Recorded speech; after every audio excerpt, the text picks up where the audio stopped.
పత్రికా మిత్రులందరికీ పేరు పేరున నా యొక్క నమస్కారాలు. తెలంగాణ రాష్ట్ర 3వ శాసనసభలో జరిగినటువంటి మొట్టమొదటి సమావేశాల సందర్భంగా కొత్తగా వచ్చినటువంటి కాంగ్రెస్ ప్రభుత్వం గత ప్రభుత్వం చేసినటువంటి అప్పుల మీద, కార్పొరేషన్ నష్టాల మీద, గత పాలకులు చేసినటువంటి స్కామ్ల మీద, అధికార దుర్వినియోగం మీద చర్చ జరుపుతామని శ్వేతపత్రం విడుదల ద్వారా వాస్తవాలు రాష్ట్ర ప్రజలకు చెప్తామని చాలా గొప్పలు చెప్పింది. నిజంగా కొత్తగా వచ్చినటువంటి కాంగ్రెస్ ప్రభుత్వం ఆ మాట మీద ఉంటుందని కొత్తగా ఎన్నికైనటువంటి మేము శాసనసభ్యులమంతా కూడా చర్చలో పాల్గొన్నాం. మొదటి రోజు చర్చలో ప్రభుత్వ అప్పుల మీద, సంస్థలు, కార్పొరేషన్ల నష్టాలపైన కొంత పైపైన చర్చ జరిగింది. రెండవ రోజు విద్యుత్తు మీద చర్చ జరిగింది. విద్యుత్తుపై చర్చ కూడా లోతుగా జరగలేదు. వాస్తవాలు శ్వేతపత్రంలో ఉన్నటువంటి ఎక్కడెక్కడ ఏ విషయాలతో స్కాములు జరిగిందో, ఏ విషయాలతో గత పాలకులు అవినీతికి పాల్పడ్డారో శ్వేతపత్రంలో ఎక్కడ కూడా స్పష్టంగా ప్రభుత్వం చెప్పే ప్రయత్నం చేయలేదు. ఈ రాష్ట్ర రాజకీయాల్లో అన్ని రాజకీయ పక్షాల ప్రతినిధులు మాట్లాడిండ్రు.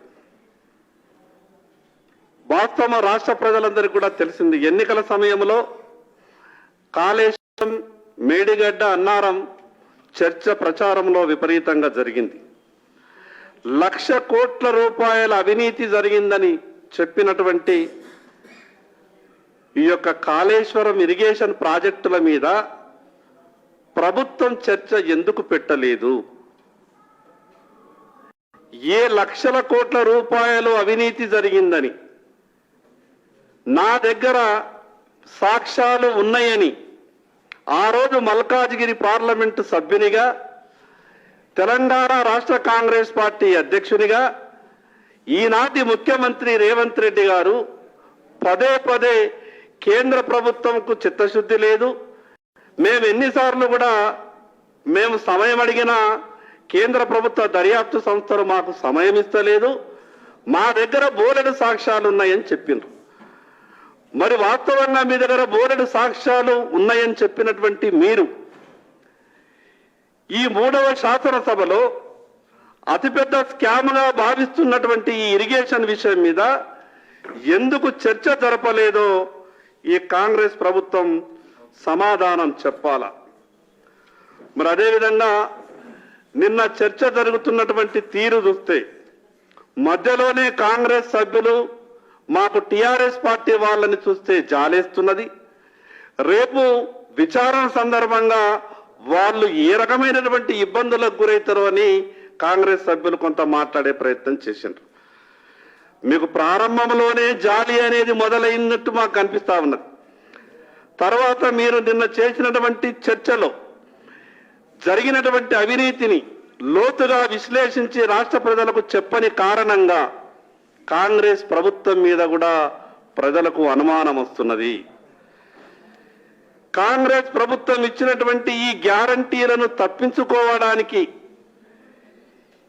గతంలో ఉన్నటువంటి పాలకుల మీద కేవలం విమర్శలు చేసి గతంలో ఆ ప్రభుత్వం టిఆర్ఎస్ ప్రభుత్వం ఏ రకంగానైతే ఇచ్చిన హామీల గురించి తప్పించుకునే ప్రయత్నం చేసిందో, అమలు చేయలేదో ఆ రకంగానే కాంగ్రెస్ ప్రభుత్వం చేస్తదేమో అని రాష్ట్ర ప్రజలకు అనుమానం కలుగుతా ఉన్నది. ఇంత పెద్ద 1,00,000 కోట్ల రూపాయల స్కామ్ జరిగిన విషయం చెప్పినటువంటి కాంగ్రెస్ పార్టీ ఈ 1,00,000 కోట్ల స్కామ్ గురించి అసెంబ్లీలో చర్చ ఎందుకు పెట్టలేదు?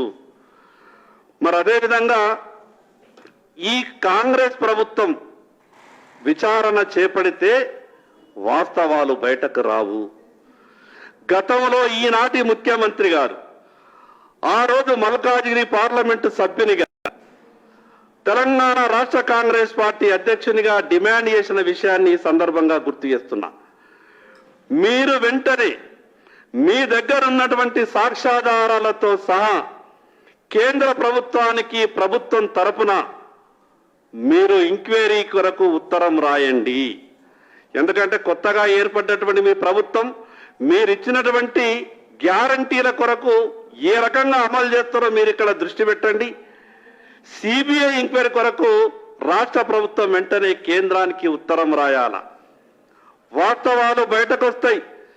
నిష్పక్షపాతంగా ఎక్కడ ఏ రకమైనటువంటి అవినీతి జరిగిందో వాస్తవాలు బయట రావాలంటే CBI enquiry జరగాల్సిందని Bharatiya Janata party demand చేస్తా ఉన్నది. మరి అదేవిధంగా కొత్తగా వచ్చినటువంటి శాసనసభ్యులం కొంత ఇబ్బందికి గురైనాం. మొదట మాకేం చెప్పిండ్రు అంటే ప్రతి పార్టీకి కొంత సమయం ఇస్తాం, ఆ సమయం ప్రకారం మీ సమయంకు లోబడే మీరు చర్చలో పాల్గొనాలన్నాం. మేము కొత్తగా ఎన్నికైనటువంటి సభ్యులం కాబట్టి సభా నియమాలను పాటించి మాకిచ్చినటువంటి సమయానికన్నా 1 నిమిషం ముందే మా ప్రసంగాన్ని ముగించినాం. మరదే 7 శాసనసభ్యులు ఉన్నటువంటి ఎంఐఎం పార్టీ 2 గంటలు మాట్లాడినా వాళ్లకు సభా నియామకాలు వాళ్లకు సభా రూల్స్ వాళ్లకు వర్తించవా? ప్రభుత్వం ఒక్కసారి ఆలోచించాల. అనేక సందర్భాల్లో శాసనసభ వ్యవహారాల మంత్రి దృష్టికి నేను తీసుకెళ్లిన 8 మంది శాసనసభ్యులు ఉన్నటువంటి భారతీయ జనతా పార్టీకి ఎందుకింత వివక్ష? 7 శాసనసభ్యులుండి ఈ రాష్ట్ర అవసరాలు కాకుండా కేవలం ఒక వర్గానికి సంబంధించిన మాటలు మాట్లాడితేనే గంటల తరబడి అవకాశం ఇస్తారు.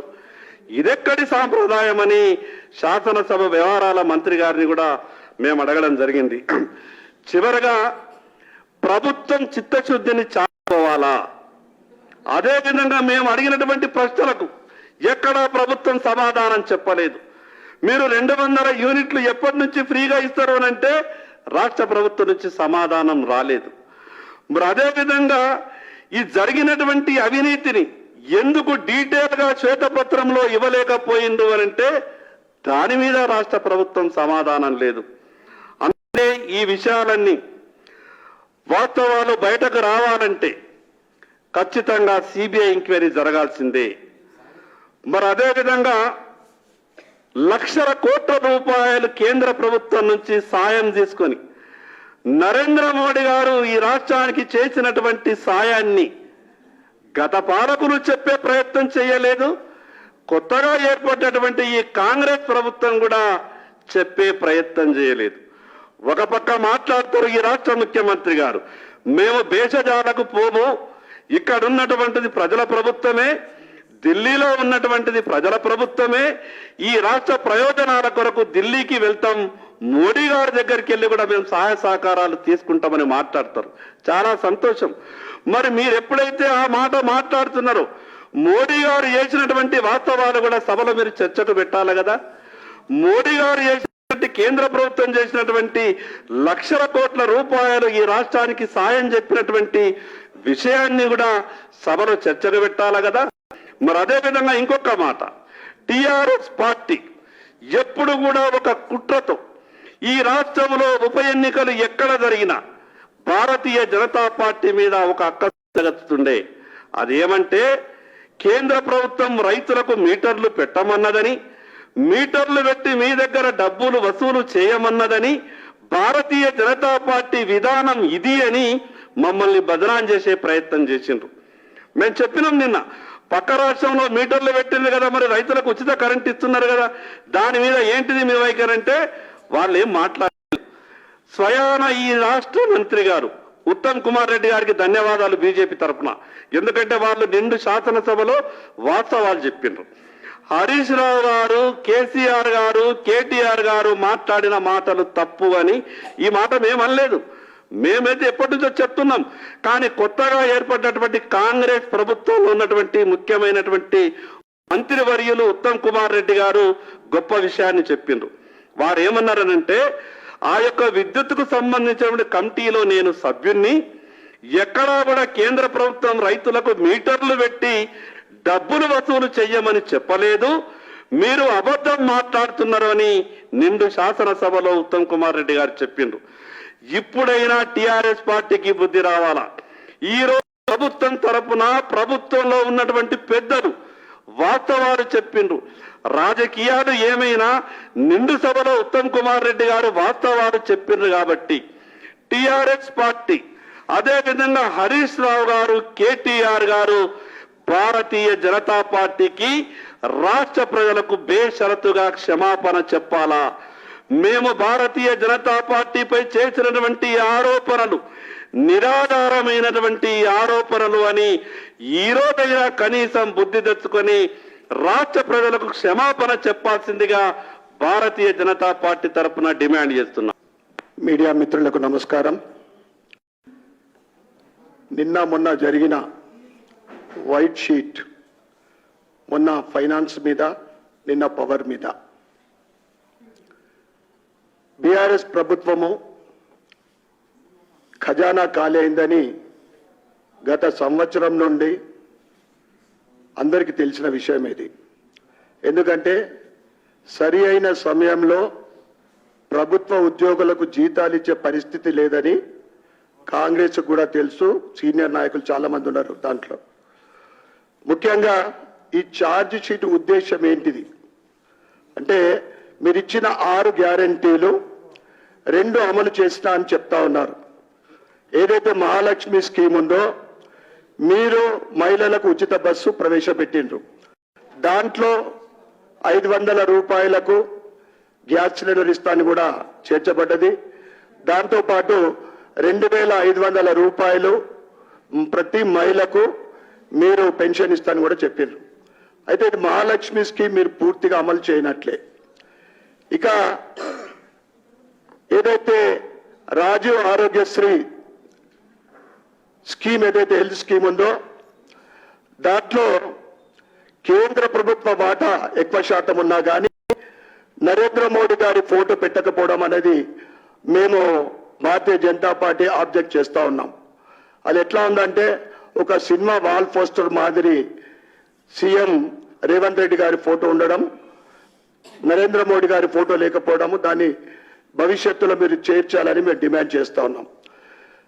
దాంతో పాటు మరి మీరు 100 రోజులు, ఆల్రెడీ 15 రోజులు గడిచిపోయింది అనుకుంటా, మీరు మిగతా 4 గ్యారంటీలు, ఏదైతే మహిళలకు ఇల్లు లేని వారికి ఇందిరమ్మ ఇల్లు, 4000 రూపాయల పెన్షను, రైతులకు ఒకే దఫా 2 లక్షల రుణమాఫీ, ఇవన్నీ మీరు ఇచ్చిన హామీలు ఏవైతే ఉన్నాయో, మరి నిన్న మొన్న జరిగిన ఫైనాన్స్ స్టేటస్ చూపెట్టి ప్రజలకు మీరు ఏం చెప్పదలుచుకున్నారు? తప్పకుండా ఆ స్కీములు మీరు చెప్పిన సమయంలో అమలు చేయాలని మేము డిమాండ్ చేస్తా ఉన్నాం. ఇంకొక విషయం ఏంటంటే, అక్బరుద్దీన్ ఓవైసీ గారు సమయం చిక్కినప్పుడల్లా, అవకాశం దొరికినప్పుడల్లా భారతీయ జనతా పార్టీ పైన అక్కచ్చు కక్కుతా ఉన్నాడు. ఏబీవీపీ అని, ఆర్ఎస్ఎస్ అని, ఆదాని అని. మేము ఎక్కడ కూడా బీజేపీ, ఎంఐఎం, బీఆర్ఎస్ పార్టీ అని, ఇవన్నీ కూడా ఫ్రెండ్లీ పార్టీ అని కాంగ్రెస్ పార్టీ చేసిన దుష్ప్రచారం. ఏదైతే ఆయన ముస్లింల గురించి, మైనార్టీల గురించి మాట్లాడినా కేవలము ఎంఐఎం మతతత్వ పార్టీ అని నిన్న పూర్తిగా తేలపడ్డది. భారతీయ జనతా పార్టీ ఒకే పార్టీ, దేశంలో సెక్యులర్ పార్టీ, అన్ని మతాలకు, అన్ని వర్గాలకు సమానంగా చూస్తున్న పార్టీ భారతీయ జనతా పార్టీ. ఆయన మైనార్టీల గురించి, ముస్లిం సోదరుల గురించి నేను ఏదైనా త్యాగం చేయడానికి సిద్ధమని చెప్పింది, చాలా సంతోషము. అదేవిధంగా మెజార్టీ ఉన్న ఈ తెలంగాణ రాష్ట్రంలో హిందువులు కూడా ఒకసారి ఆలోచించాలని నేను హిందూ బంధువులందరికీ కూడా కోరుతా ఉన్నా.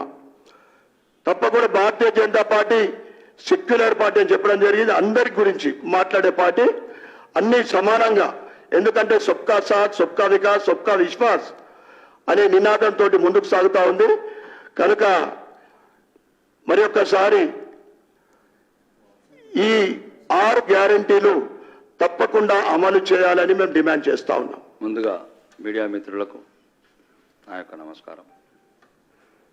ఈరోజు ఈ 2 రోజుల నుంచి ఏదైతే అసెంబ్లీ సమావేశాలు జరుగుతున్న శ్వేతపత్రం ఉందో ఇదంతా ఒక ప్లానెడ్గా ప్రజలని ప్రిపేర్ చేయడానికి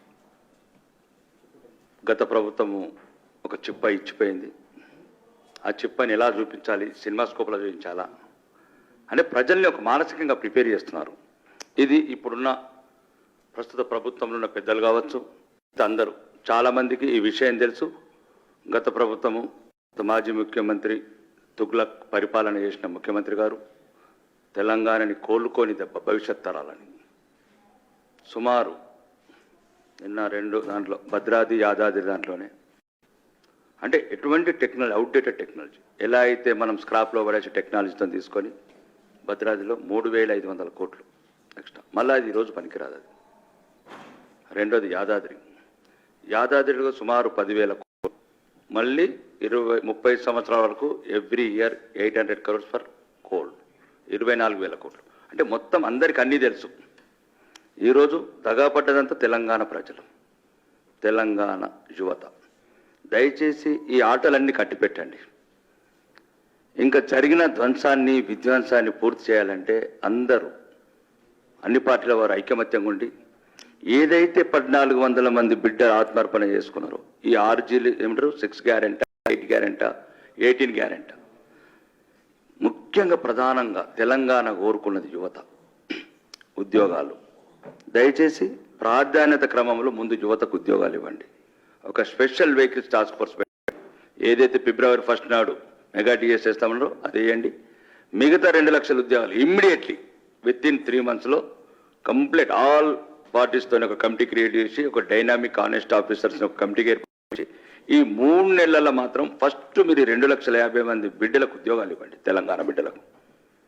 రెండోది 10 సంవత్సరాల నుంచి ఒక పేదవాడికి ఇల్లు కట్టకుండా, మా ఉదాహరణకు మా నియోజకవర్గంలో ఇంతవరకు 80 ఇల్లు కట్టలేదు, ఒక పెన్షన్ ఇవ్వలేదు, ఒక రేషన్ కార్డు ఇవ్వలేదు, ఒక టీచర్ని రిక్రూట్మెంట్ చేయలేదు, ఒక స్కూల్ని రిపేర్ చేయలేదు. అన్ని వ్యవస్థలు ధ్వంసం చేశారు. విద్య, వైద్యం, ఉపాధి అన్ని వ్యవస్థల్ని. ప్రాధాన్యత క్రమంలో ముందు పేదవాళ్ళకి ఇల్లు కట్టించండి. చాలు ఇక ఈ శ్వేతపత్రాలు చూసుకోవడానికి రాసుకోవడానికి కూడా పనికిరావు.